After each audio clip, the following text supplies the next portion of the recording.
Well, this may sound crazy, but did you know that every month a group of Israelis make a secret trip to Lebanon? That's right, the countries may be at war with strict travel blocks between them, but it turns out Christian Arabs with Israeli passports have been making pilgrimages to Lebanon for months now. ILTV's Brett Allen Smith is here with the details. And Brett, first of all, how exactly are they pulling this off? Well, as you said, under normal circumstances, Israelis wouldn't even be able to get through the airport onto a flight heading for Lebanon in the first place. But we've learned that these trips are made possible through a series of backdoor channels, all sponsored by the Catholic Church right here in Israel. Okay, so here's how it works. So every month, about a dozen or so Arab Israeli Christians use their Israeli passports to cross into Jordan, totally legal. Then they go to the Palestinian embassy in Amman, where they get a limited time travel document from the Palestinian Authority.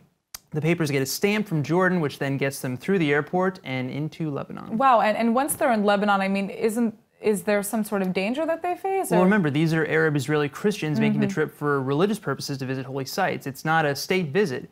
And because the Catholic Church in Israel is working with all the authorities involved, that's Jordan, the PA, and Lebanon, it means there's a certain degree of asylum kind of in place there.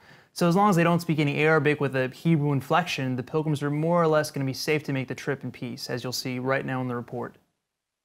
For most Israelis, a trip to Lebanon would be a suicide mission, if they could even get on a flight, that is. But the Catholic Church of Israel has paved the way for small groups of Arab Israeli Christians to safely make the monthly trip to Lebanon, fulfilling a religious pilgrimage to the country's holy Christian sites.